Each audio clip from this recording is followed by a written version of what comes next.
Hey, good day, everybody. Welcome back to our Working Together series live with Rabbi Karmi Ingber, live from the Netiv Zoom meeting in Houston, Texas. I believe Rabbi Ingber was going to continue where he left off last week. There was a couple questions he didn't get to address, I believe one by Rod and one by Sheila out there. Knowing Rabbi Ingber, I'm sure he's prepared, but I'm sure it'll be exciting. Not sure if he's taken any fresh questions, so we're just getting more and more people joining in the Zoom room. So let's just tune right in and Rod, you're live on the screen. I just have to. Here, can you see me? Yeah, there you are, Rabbi. Yeah, we're going to turn it over to you then, sir. Okay, very good. Good to see everybody. Okay, we had a couple questions Recording last week. in progress. Outstanding. I'll take a couple more questions and we'll try to tie them together. So let's see what we got today. Anyone new? So any questions you want to ask? Now is the chance. We'll tie into the questions we had from last week that we still had outstanding. So what do we got? Anybody have any new questions you want to add? Anybody else? Could be anything. Feel free. I sent Rabbi an email about 15 minutes ago. I don't know if you got it. Oh, I didn't see it. You want to tell me? Was it a question? You want to ask it to me here? It's a very sensitive subject, but okay. So I'll look at it after the class and I'll answer. Okay. I want tonight. Wait till tomorrow. I'll do that because it's late here. But, I mean, I want you to respond to it to everybody because it's concerning Noahides, not just myself. Okay. But let me see if I can find it under my sent. I'll try to. You want me to read it and answer it next week? What would you like me to do? Yeah, that would be great. Thank you so much. All right. So fine. I'll read that one and answer next week. What else we got for this week? Feel free. What do we got? All right. Well, I'll start. Sandy, you usually have questions. Sandy, feel free. What do you got? I know you always have something good. What do you got? Nothing at the moment, but if I think of something, I will raise my hand. Okay, very good. All right. So, Tar, you have something, Tar? Yeah, Rabbi. I'm just really starting to think about all the Jews that we don't know about, from the 10 tribes that have been scattered throughout the world, and and their souls, and is this? I mean, they're there. They've got to be there. There's no denying that there's a lot of Jews that don't even know they're Jews, and a bunch of us. And how important is that in these end times? I mean, how do we recognize it? How is it going to come forth? Do you have any idea how it's going to manifest itself in these end of days? Yeah. Okay. So very good. We'll add that. That's a good question. We'll try to deal with that a little bit too. Good. I'll try to answer that, Tar. Rabbi, I have a very silly question. No silly questions. It actually came from a Turkish Noahide community. They wanted to know where the names of the angels come from. It's not a silly question. That's it's a whole lesson, right? Yeah. It's a very long lesson. Okay. All right. So I'll try to answer that. That's actually a very complicated question. Not really. I mean, it's not really, but you need to understand a lot of background for that. All right. So we had a few things and some very, very deep topics today, and I'll try to deal with them. So we have what just Tarj asked me now, the 10 tribes, the Jews that have been, so to speak, lost. Where are they? Which the Talmud discusses in great detail. What happens to the 10 tribes? Will they come back? Won't they come back? Are they lost? Are they not lost? The whole very complicated discussion. We also have the question of names of angels. We'll get to that. It's complicated. We also had a question about another doozy about timelessness, things beyond time. And then we had, I guess, in a certain sense, the question of questions: what happens when we die, in terms of afterlife? These are very, very, very big questions. And I'm going to try to. What I want to do here, and this is one of the reasons I wanted to ask questions, because as you know, I don't know if I didn't actually send out a reminder to some of my regular groups. So I think we're all Noachites, I think, today on the group. I don't think I have any some of my other just Jewish groups, but this class is for everyone. But it really is has a focus on Noachites, and we know that there's always a question of what you can teach, what you can't teach, and I want to explain the concept, because it's not necessarily only a question for Noachites. It's a question for everyone. There's certain things that I have to be very careful about teaching to Jews also. And the reason why you have to be careful about certain things is that when I give information or ideas that is beyond where a person is at, it doesn't register. It can cause confusion. And that's why there are specific things like certain Kabbalistic mystical secrets you can't teach to somebody. You have to know. So a lot of these things have to be very tailored to where we are at today, because we don't want a situation where a person is able to understand or is up to a certain level, and then they get something that's completely beyond, and it ends up confusing. And that's a very, very deep concept. It's a concept that has to do with body and soul. It has to do with the idea of when you are a vessel, you can contain a certain amount of information. Like I had an understanding. I remember I had one time, there was a very wealthy donor, philanthropist, and he said to my rabbi once, he wanted to learn Kabbalah, mysticism is my rabbi, and my rabbi looked at me and said, "You can only go as deep as your soul is." And the guy got very insulted because, he was a very, but my rabbi was telling him that, like, it's not going to do you any good to go and talk about things that we don't have a ability to understand. And that's not just true. I'm not speaking down to anyone. That's true for me, true for everyone. Everyone has, wherever they're at, and what things are relevant to them. That's through the Noachide laws also. And I try to make this to teach the things that are relevant, because the things that are not relevant to a person's what's called avoda. Every human being has a mission in life. That's what it is. We're not here as a party. It's great. The world's amazing. It's beautiful. But we're here for a reason.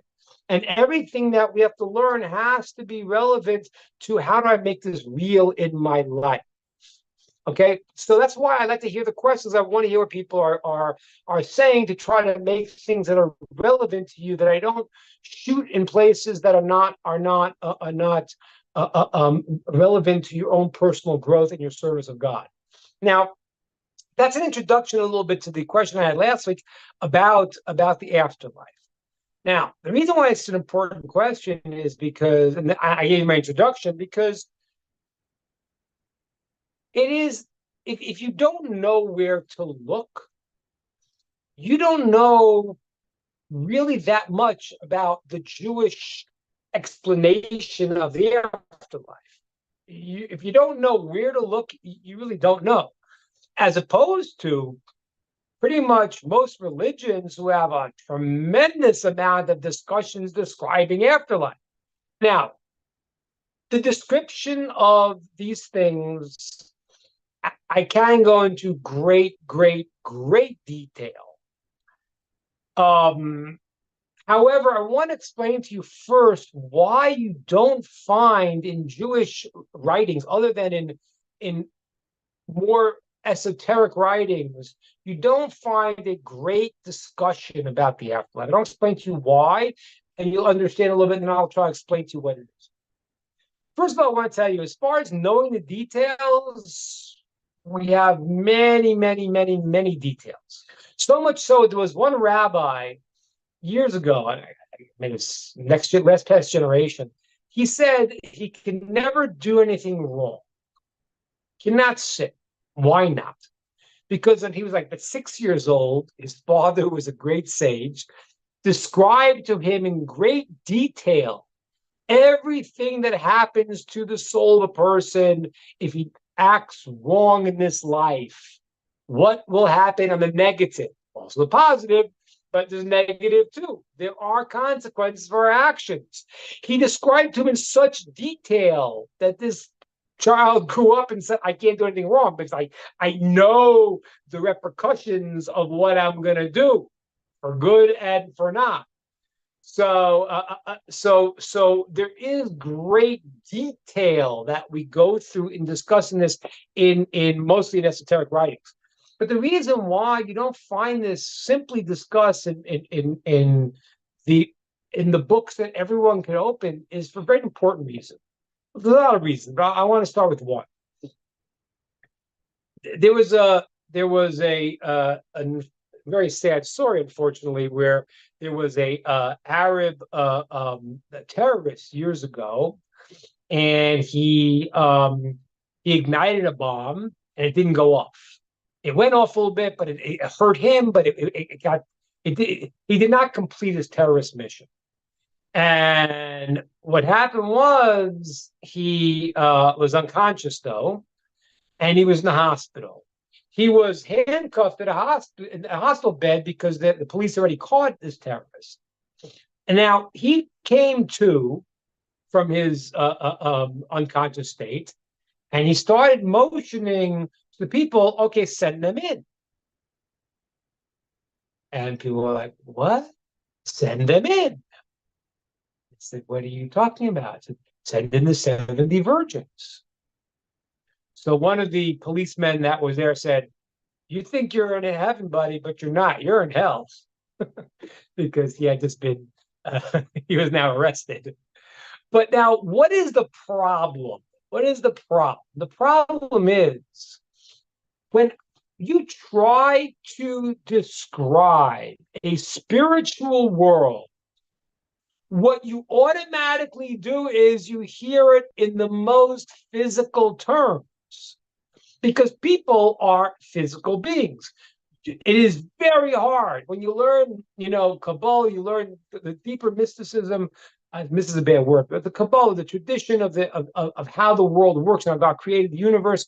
So you really have to abstract. It's very, very, very complicated because we're abstracting. Because naturally, the mind, where our souls and bodies are connected, we cannot function without the body and soul being connected. If the body is detached from the soul, that we call death.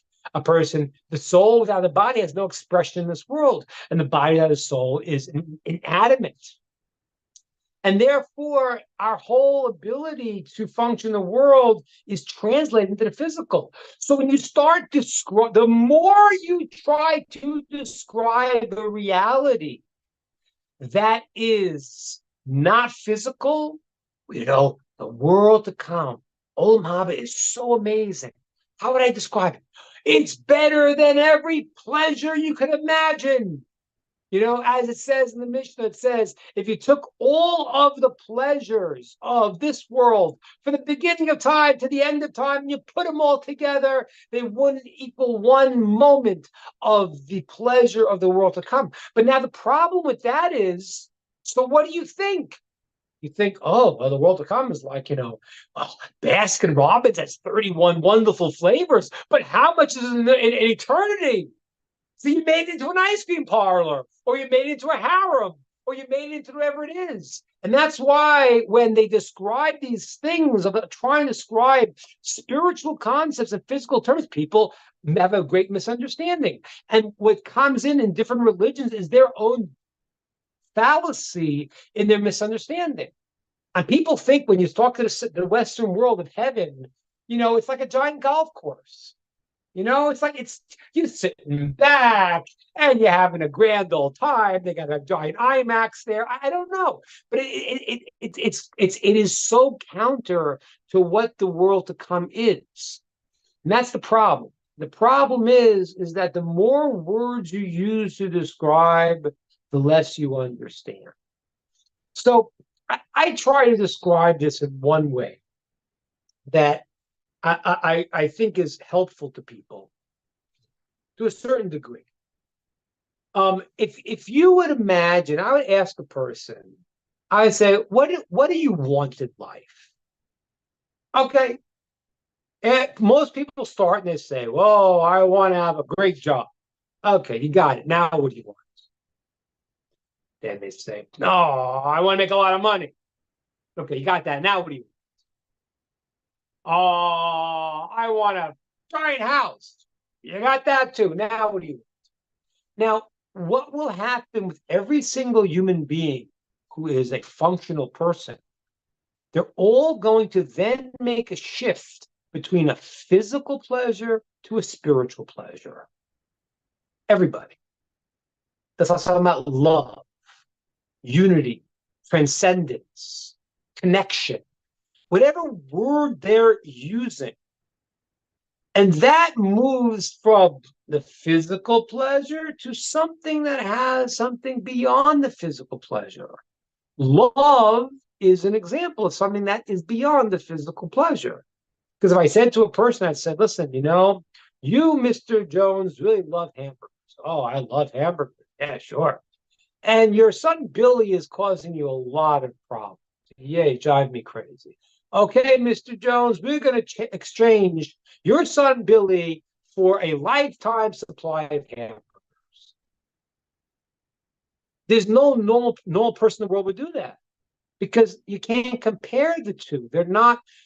Hamburgers is a physical pleasure. Love is a connection to something that is above a physical pleasure. Physical pleasures all work the same. So I'm going to save you a lot of trouble here. Physicals all work on the same principle. It's lacking, filling, lacking, filling. So a guy goes and he loves steak. He has a steak dinner. And he finishes and he's full. And I come over and I say, okay, I'm going to give you another steak, but on one condition. You need to eat it right now. Can't do it. I have no desire for it. Come back to me tomorrow. Maybe come back to me in 2 hours. If it's Chinese, we'll come back to me in an hour and a half. But whatever it is that until I have the vacancy and the lacking, then I don't want it. When I have that vacancy lacking, then I want to be filled. I'm filled. I don't want it anymore because the physical pleasures are limited to the physical universe. They're bound in time and space. Spiritual pleasures are not. You can't say I love too much. I love you enough. No, you feel more love. It's not based on a limited time space continuum. And so therefore we have to start understanding. We talk on this example I give people to get an understanding a little bit about the idea of the world to come. Some of that will make sense to us. Try to make it fit into something that we have vessels to understand. So I ask people, what do you want? And they say, a good job. And then when they say they want to feel this feeling of love or this feeling of connection. So I say to them, okay, now think of a time when you felt like really one with everything. I don't know, you're sitting under a beautiful starry night. You're in the Grand Canyon. I don't know what it was. You felt love towards your child that was born, whatever that was. Whatever feeling that you could get out of your physical limited reality. And that one moment that you feel that, I want you to take that feeling and multiply it times 100. Multiply it times 1,000. Times 1,000,000. Now multiply times infinity. That's the closest I can get to explaining what is the world to come. The world to come is an ability to experience godliness. The terms that we use, love, connection, these are sort of ways that we experience an aspect of godliness. But the source of all existence is the pleasure of eternity.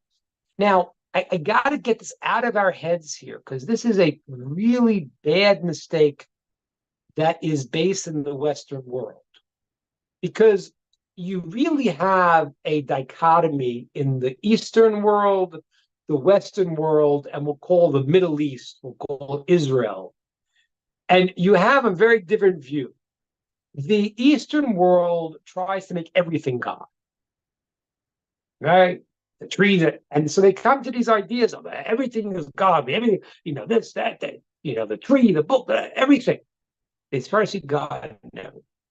The Western world really, and they don't realize they're doing this, and many people on this channel and on this class come from religions that do this, and we don't realize it. They put God out there. Yeah, you go once a week, you pay your dues, God leaves you alone, whatever. And they picture they're here, God's out there. And therefore, that view of the world sort of leads to a picture of heaven as a really nice place that you go and stay there. It's like a place. This is not correct. The reality is much, much deeper. There's a reality of the experience, we call it in the Middle East, we call it from Torah perspective, understands that in one sense, there's nothing else but God. In one sense, how do I exist? Where do I exist? That's a great question. Wonderful. At the same time, I have to separate and say, okay, this is a holy place. I can make a blessing here. I can't make a blessing in the bathroom. I separate. But there is an ability to understand a very deep idea of the two extremes that the world has taken. There's a blending of the two, which is they're both true and both not true. God permeates all existence, and he's above existence. Now, I tell you this, why? Because when I say to you experiencing godliness, it doesn't mean that at 1 minute you get there and now you got, as the Western world thinks, yeah, the guy made it to heaven, he's sitting there and now he's got his seat, and he's sitting there. No, it's endless. The experience of the pleasure of connecting to our source goes on forever. I don't know if it ever looks like. I don't know what a world outside of time looks like. We talk about it a lot. Rod asked me last week.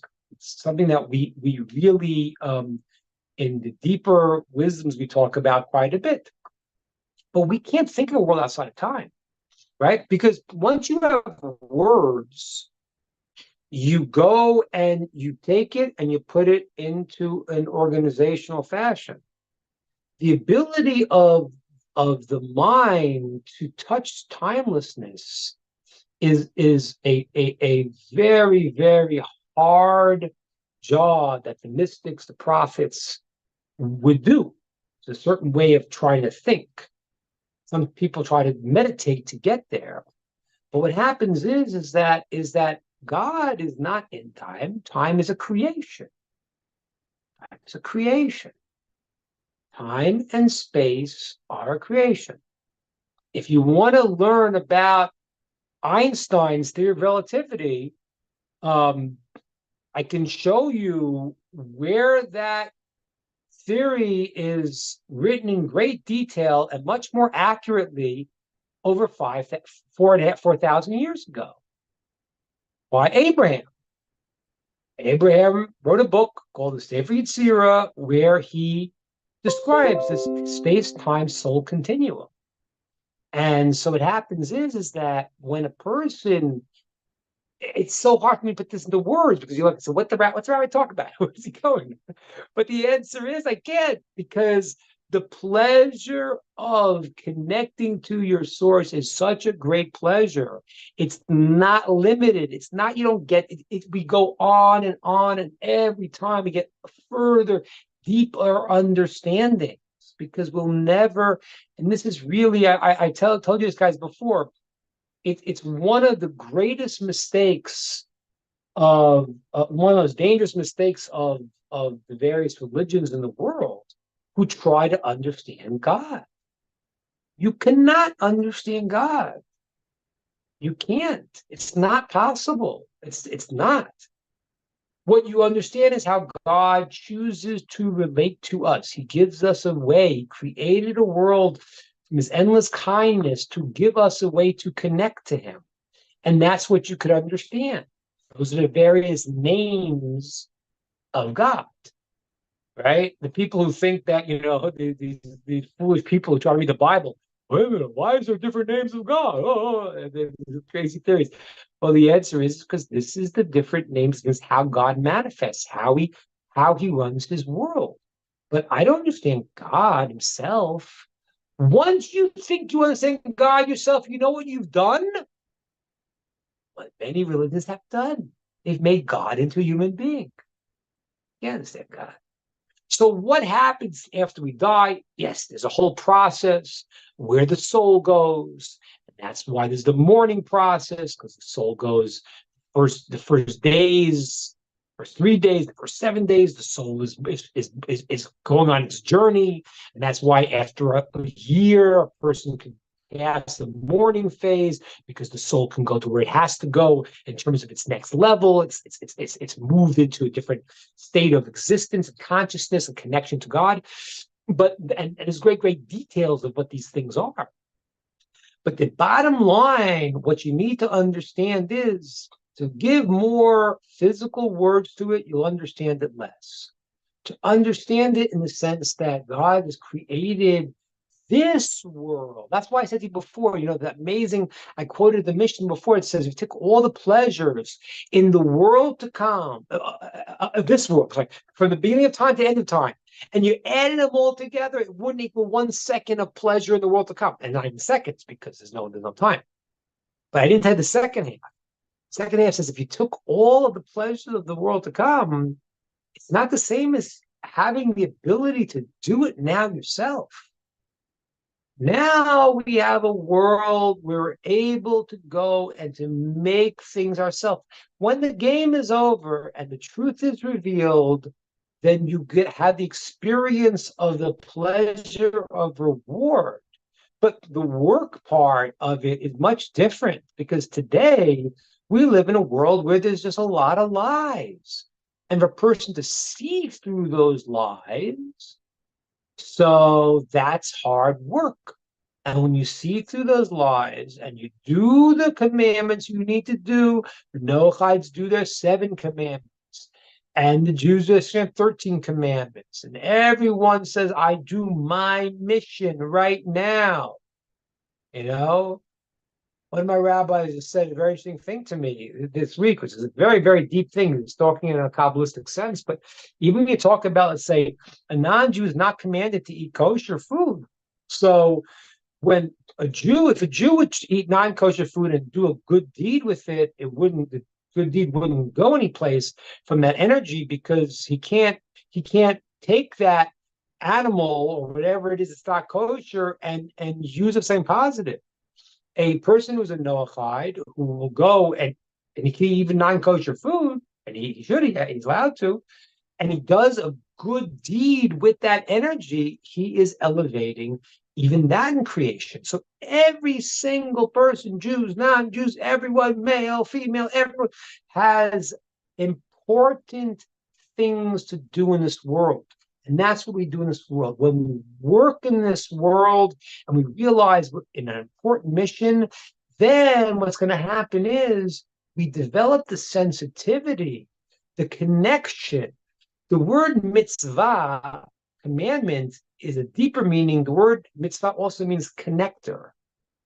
That's what it means. The word mitzvah, the deeper meaning is savta, means a connection, a spiritual, physical connector. They connect me to my source. I do a physical act and it connects me. Okay?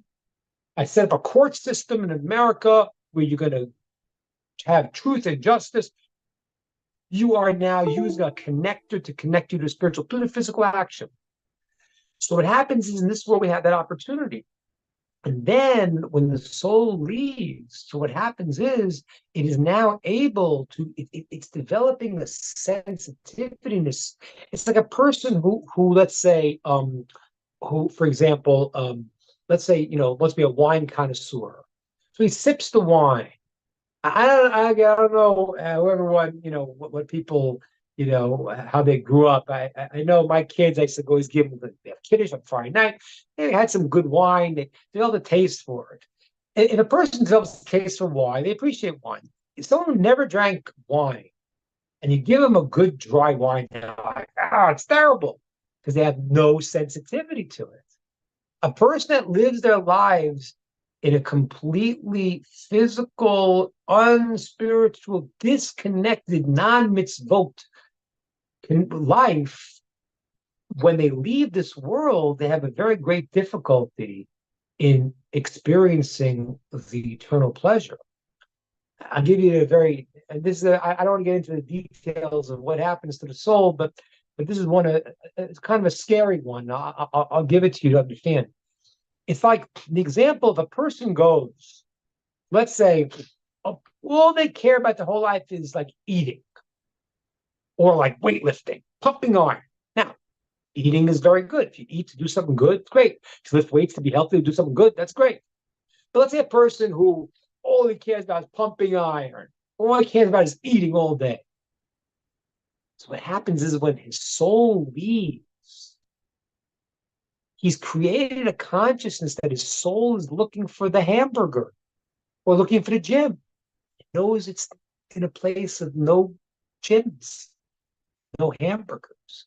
So what you build right now, the connection that you build through the commandments, the 7 Noachide commandments, plus the other commandments that are called sichlios, that make sense, that are the logical, not the ones the Jews are obligated, but all the ones that the Noachides can be obligated, or the Jews keeping their commandments. That is building up your physical, spiritual connection. And when the soul leaves, the soul is able to begin a process of experiencing godliness, which goes on forever. And that is the greatest pleasure possible.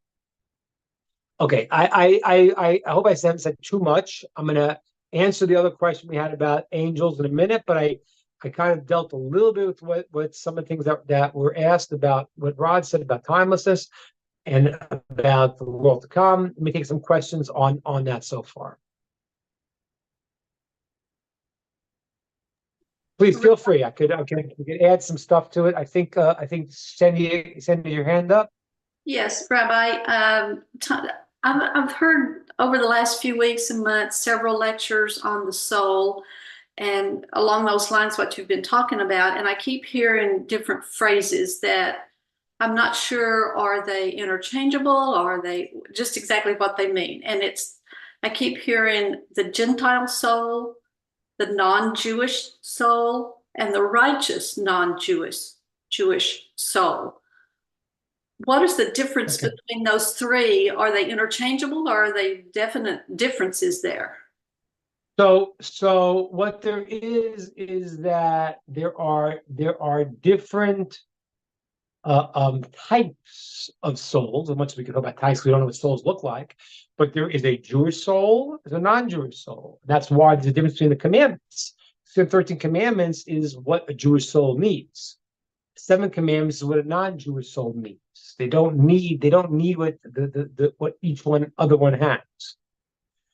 So this term, I don't know, is a Gentile, who is a not Jewish, that's all the same thing. The difference is that just like you have a Jewish soul who a person could act righteous, you could have a non-Jewish soul, a person can be righteous or not be righteous. So there's no differentiation between non-Jewish, Gentile, or righteous. It's the same soul. It's just has the person acted properly?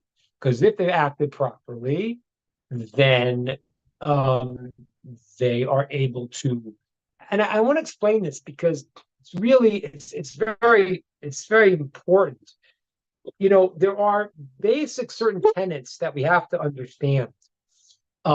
Maimonides put the 13 principles of faith for Jewish people, and the principles should be adhered to by everyone because they're principles of faith.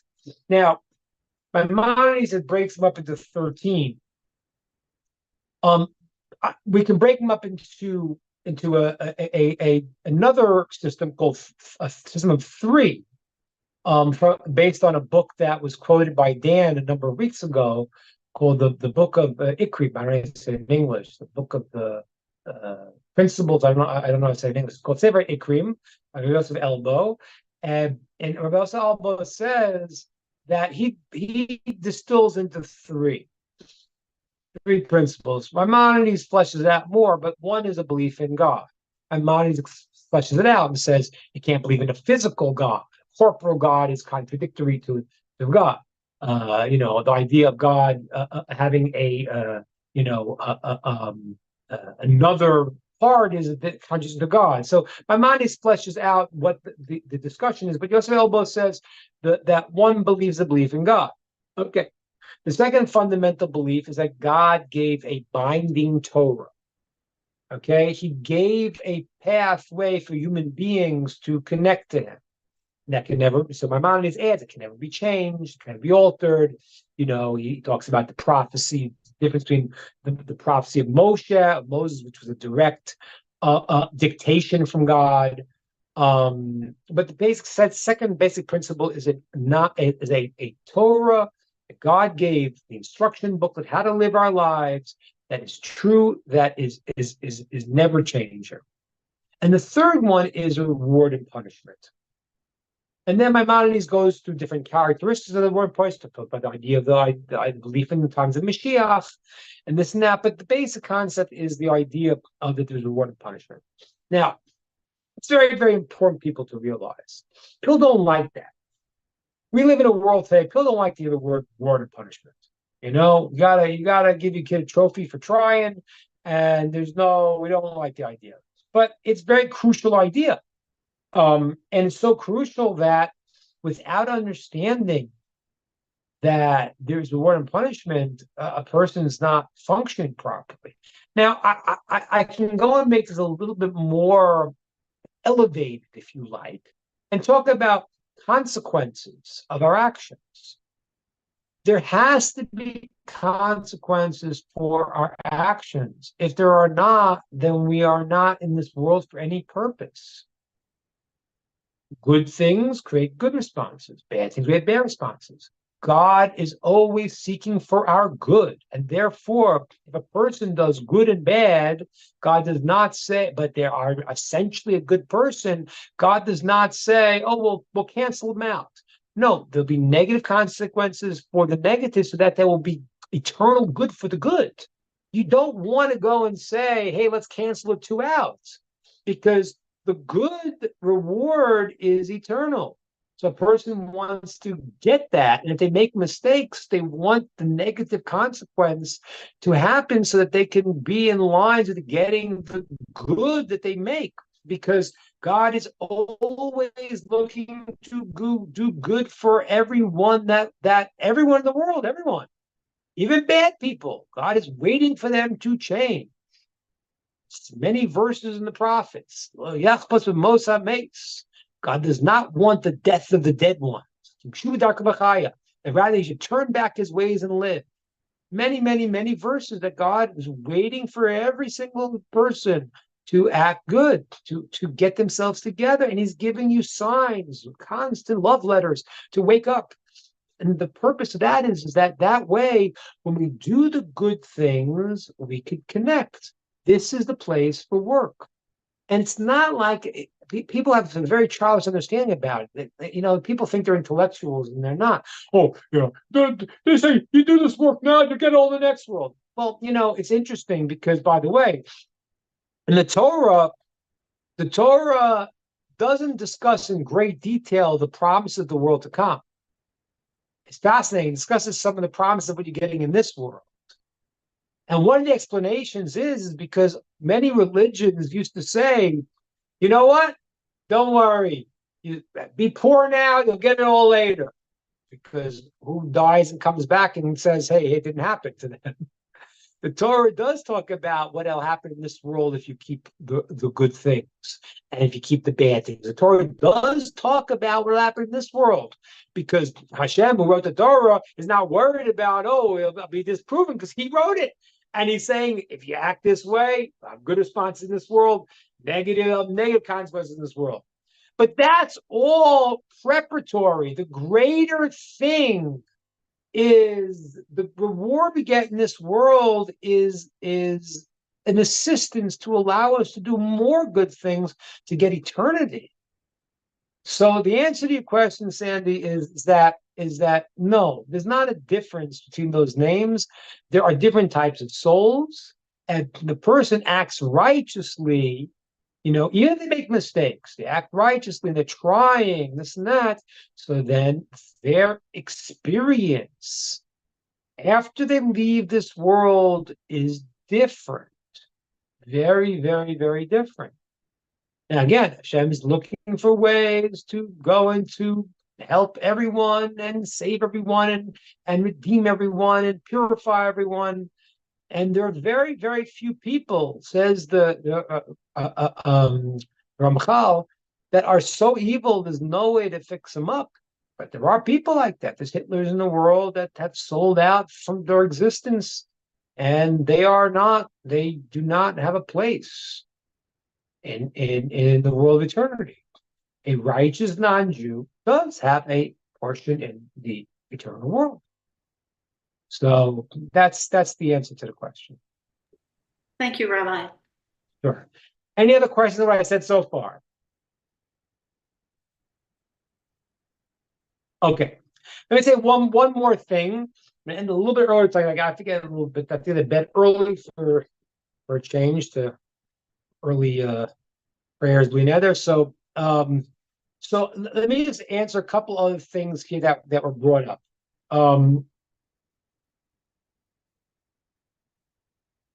Wait, Tar, remind me your question. I forgot what was your question again? Remind me. It's about the lost souls, the lost Oh, tribes, yeah, right, and the souls from those lost tribes in today's time. Okay, so there's two more questions to answer. One is there is great discussion about what happens to the 10 tribes of Israel. The 10 tribes of Israel were exiled. And there's great discussions about will they come back or are they lost? The accepted conclusion seems to be that they will be brought back. There are Jews that don't know they're Jewish, and they have been lost, but they still are Jewish. And times of Mashiach, they will be aroused and awakened and understand who they are. By the way, these things you see them today to a certain degree. I mean, I had that. I was a guy. I was sitting in Alabama with a guy. It's a Christian guy. He was going on a trip to Israel, and someone brought him to my house for Shabbat. He loved it. Got so turned on. And he's talking to us after the meal. And he says, I have Jewish blood. I said, really? What is it? He goes, oh, it's way back. My mother's mother's mother's mother. I said, I don't think you realize it, but you're actually Jewish. So that was surprise. So we have there are a lot of stories of people being brought back. This is not talking about the souls, because the soul is something else. The soul of a person, that's a Jewish soul, and that will get its fixing in the processes that it gets. I'm talking about the actual people, because if somebody intermarries, the kids are not Jewish. Jewish lineage goes by the mother. So if a man marries a non-Jewish woman, the kid is not Jewish, which is a great problem for the person now because his kids aren't Jewish. So the 10 tribes are people who are actually Jewish that were exiled, and they're in the Afghanistan area. So they're exiled to Assyria, which is now present Afghanistan, that area. And so there are Jews there that that don't even realize it, and they will at some point when Mashiach comes. It says that they're going to be made known what they are. And you see, I think you see it happening today. People that, like I say, I've seen people who have wild stories of people who went to convert. They found that they were, and they and I've had this. People came to me, and they felt they had to convert this and that, and then they found out that like they were actually Jewish. So it's fascinating. The last question I have was Lara's question about the names of the angels. So this is a very long, complicated topic, but I'm going to try to make it brief and hopefully easy. But it's really not easy because it's mind-boggling. All languages, except for the Holy Tongue, are created by an agreement of people on what to call an item. Okay? If I call this a cup, so we all agree to call it a cup, I call it a cup. We call it a casa. I don't know, that's house, I guess, in Spanish. I don't know how you say cup, if I say cup in Spanish. But whatever we agree. There is not in itself a spiritual power of the words to name an item. It's whatever people agree to. Now, if you go back to the story of the Tower of Babel, you'll see there that they all spoke Hebrew, the holy language. So there were variations that came to the people when the 70 languages came out in Tower of Babel. And this is a very, very, very, very deep idea.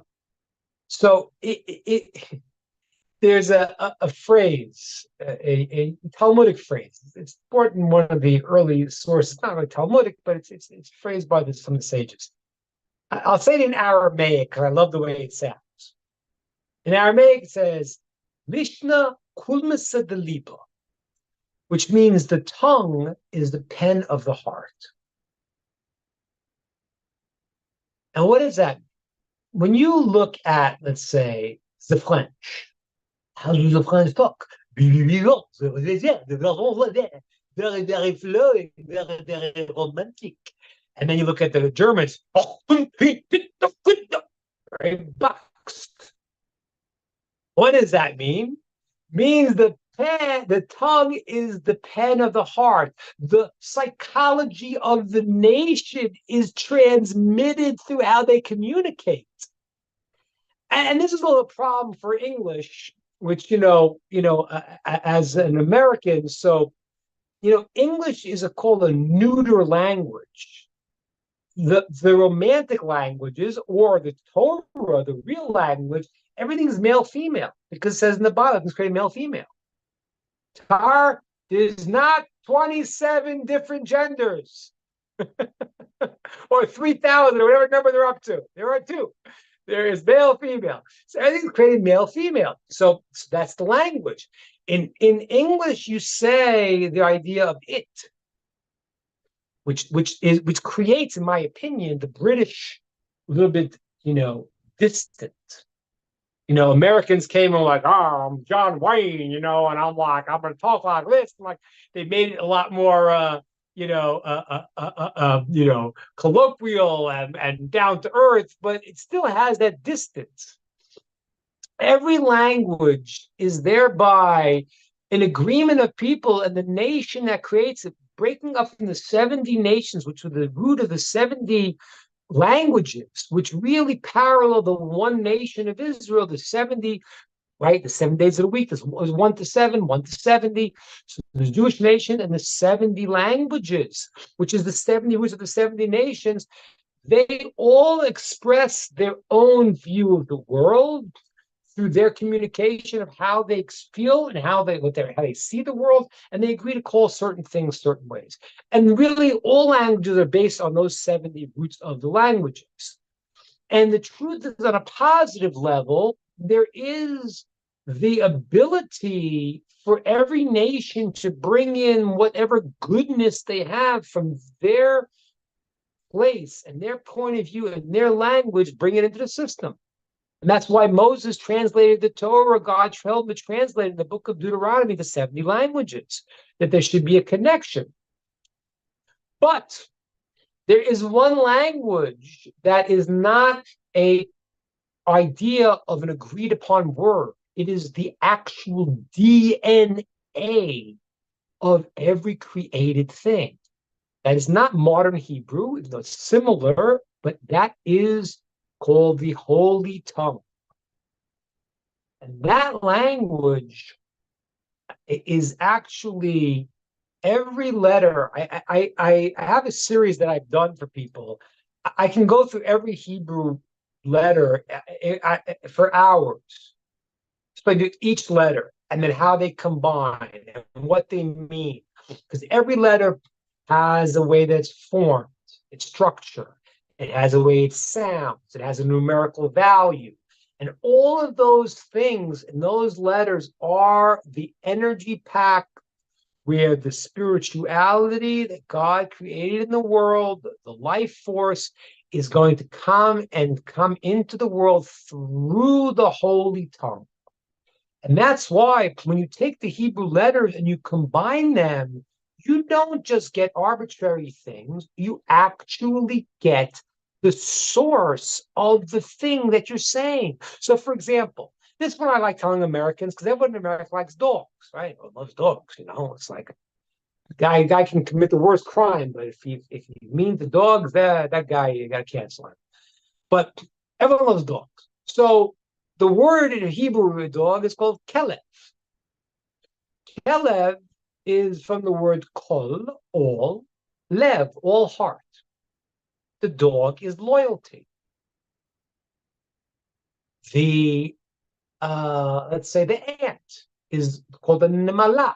The word amel. Amel means to work. The ant gathers more food in its life than it will never live to ever eat, even a fraction of what it gathers. That God made it and just keeps gathering. Every single Hebrew word, the chatul is the word chitul, which in modern Hebrew it means a diaper, but it really, the root of it in biblical Hebrew means to clean yourself, means to be, your cat is very different than your dog. The cat, like a person walks to the house and the cat acts like he owns the house. He cleans himself. He's very, hey, what are you doing here? I'm the cat, I'm in charge. He cleans himself. He wants to be very distinguished. He's very aloof. He has a certain cleanliness of his, which is his way of showing his refinedness. Every single animal. And that's when man gave name to the animals, it was such an incredible thing, because it wasn't he was naming a dog Spot. He looked at the essence of the creation. He saw it in the Hebrew letters, and he said, that's what it is, and that's what it really was. He wasn't just naming it. And that's the answer to the question about the names of the angels also, because they're not arbitrary names. They all are rooted in their function in the world. The name in Hebrew for angel is called a malach. Malach. A malach is from the Hebrew word melacha. Melacha means an action. The angels are the spiritual laws, just like gravity is a physical law. If I drop my vitamins, they'll fall, because the law is that gravity works that way. So too, there are spiritual laws, and the will that God creates of how the world should function is what a malach is. It is a spiritual law. And each name of every angel is the essence of what that angel is in the world. So that's the answer to your question, Lara. The names of the angels are as the names of everything in the Torah. is the primordial essence of that being, which is subsumed into the holy eternal language that the world was created with. But did Okay. Adam give those names to Was angels? that? Did Adam give the names to the angels? Doesn't say he gave the name to the angels. Doesn't say that. It says that he knew the names of the angels. We know the names of the angels. It's a the whole system is a very, very, very complicated, very, very good things. Again, just to be clear, because I don't like to use the word angels, because then we get Western concepts of God's little helpers. God doesn't need little helpers. Angels are the system of the world that God conceals himself through by giving the laws of the spiritual world. So, for example, and I said to you before, if I take this item and I this is a cap, I drop it. I say, why did it fall? You say, it fell because of gravity. Now, are you right? Yeah, you're right, but you're also wrong. Why? Because why did it fall? Because God wanted it to fall. Oh, wait a minute, Rabbi. Are you saying there's such thing as science? No, there is. God created a system. And the system that he created, that he wanted it to fall, we've named that process, which does work in God's system, as gravity. So too, when there is a spiritual system, that is the rules that God wants to do. And therefore, in a certain sense, it's the system God creates, and we are experiencing the world through, so to speak, the filters of what in the root of it is God's will. So there are many, many, many different types of angels. And again, not angels like in the idea of helpers, but in the spiritual systems, just like, people, it's funny to me how people that are intellectuals and they are smart in science and they really have such childish understandings of the spiritual realm. If you understand there are trillions of galaxies, and what is it, 2 trillion, and how many stars in each galaxy, there's kind of different numbers they have. That is a minor reflection of the spiritual worlds that are the roots of these things. The world is very, very, very complicated. So there are many, many spiritual rules, so to speak, that God created, and they have those names, and those are the names that were their essence names. It didn't say when Adam named the animals, it wasn't that he made it up.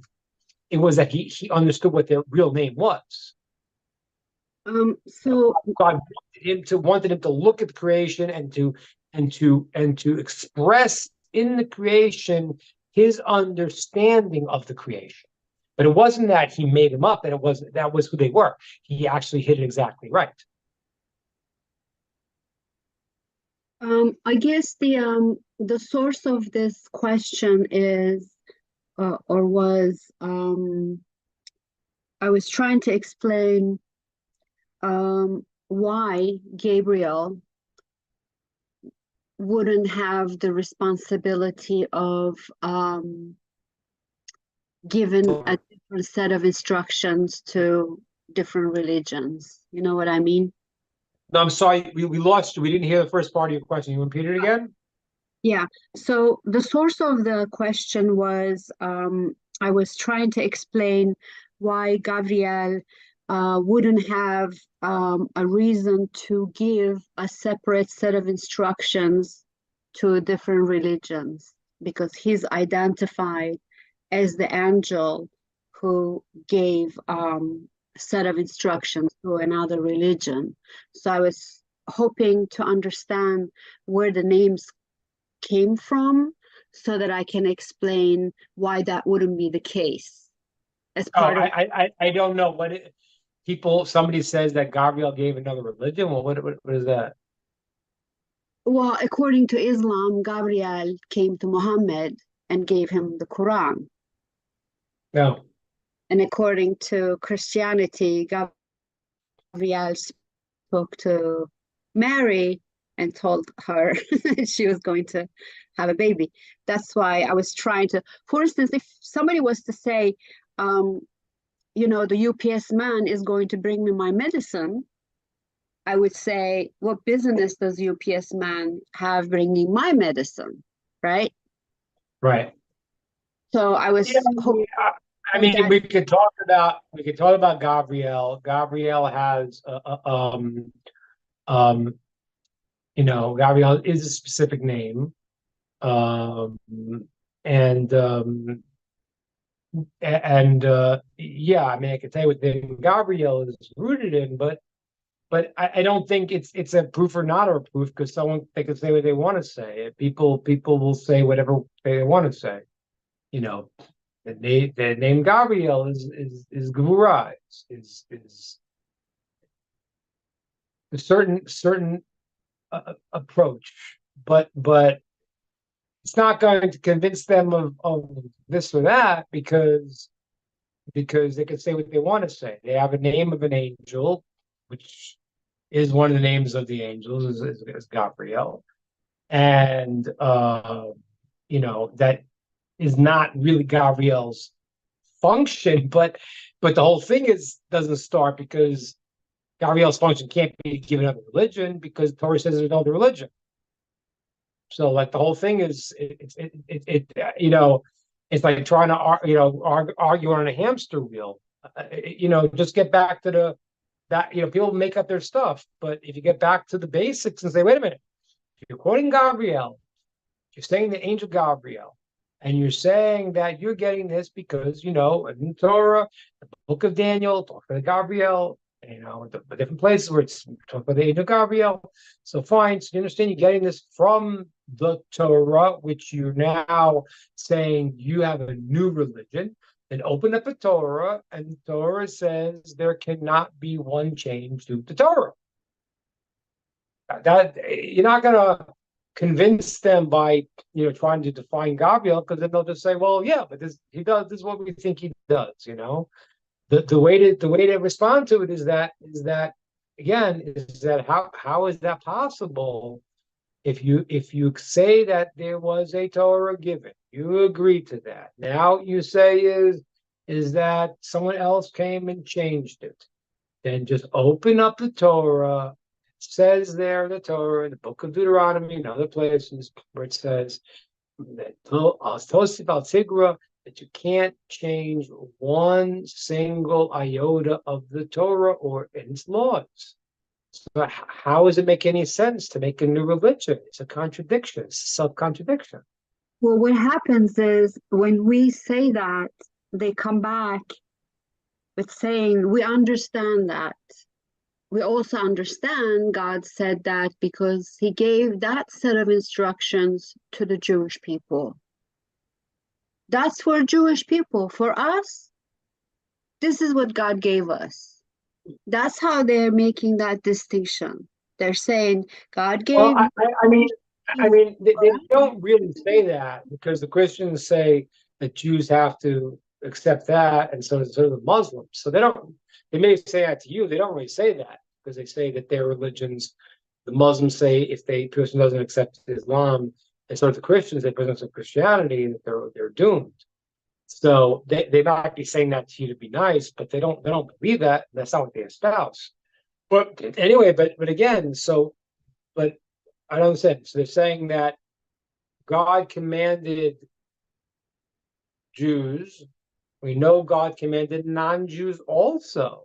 That is what God commanded Adam and what God commanded Noah. So if it says it can't change for the Jews and for the non-Jews also. They don't say that, by the way. But I'm saying if they did say that, it wouldn't help them, because it says that the Torah can't change, both for the Jews and for the non-Jews, because Adam was not considered to be Jewish. God gave him 7 commandments. 6. I know it was another one, which was the 7th, which was not to eat animal from life, not to eat animal from a living animal. But that wasn't commanded to Adam because he wasn't allowed to eat animals at all. But those commandments, were given to the non-Jews also. The 7 Noahide commandments are found in the Torah. 6 to Adam and 1 to Noah. So if it says it can't change, it can't change. Now again, they don't say that, by the way. They say that everyone's got to do what they're saying. No, But in Turkey, that's what they say. If you ask any Turkish citizen, a Muslim Turkish citizen, there's 87 million of them, they will say that we are given a different Torah for us. Okay. So he asked them the question. If it says in the Torah, for the non-Jews, because it does say that. God commanded Noah and God commanded Adam. So those commandments are in the Torah. And then it says this Torah cannot be changed. So how could they have changed it even for them?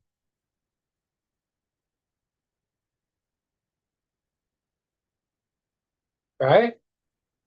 I mean, honestly, I'm glad to hear they're saying that because, it's not that it's right, but at least, they're not, trying to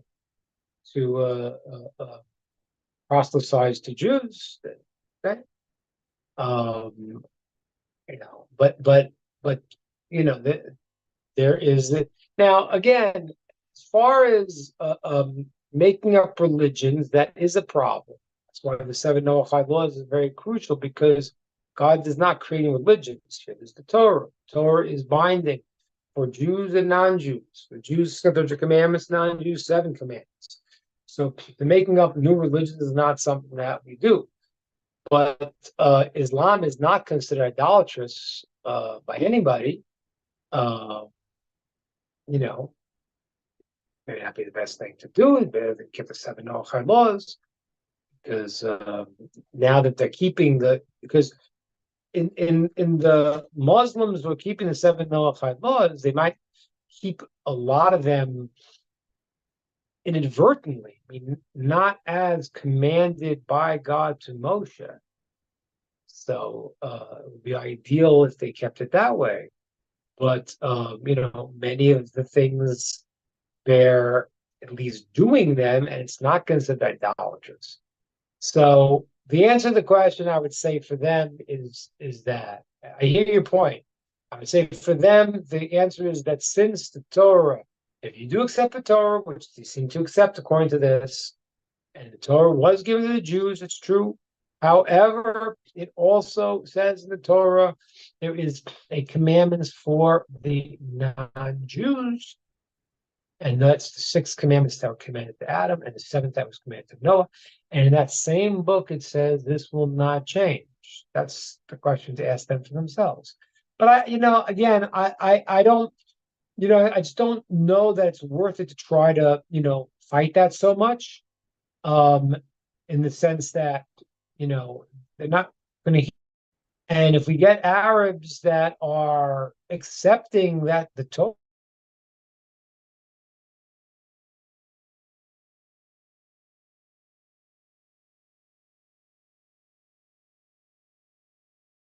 Turkey seems to be quite anti-Semitic, as at least their government. But there are many imams that do clearly say and admit the land of Israel was given to the Jews.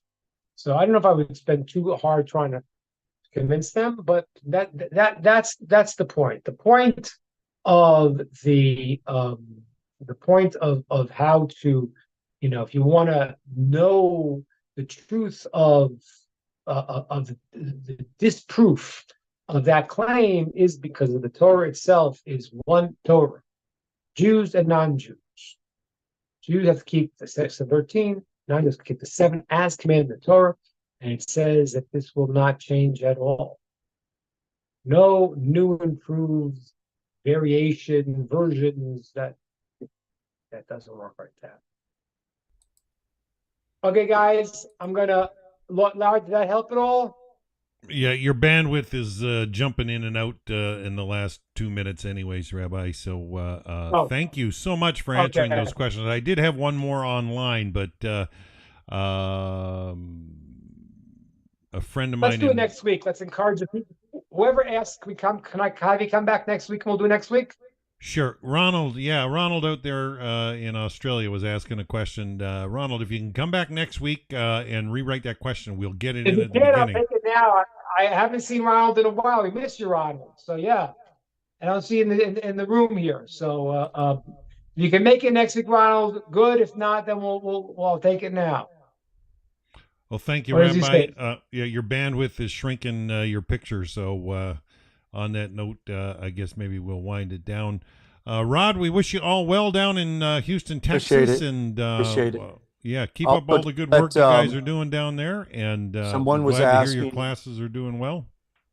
Someone was asking Rabbi Ingber's email address. I posted it up in the chat. Yeah, send me an email if you need to. All the best, everybody. All right. So on that note, Hashem willing, we'll be back next week. Hashem willing. So we wish you all a wonderful, wonderful week. Bye for now. Yes. Thank you.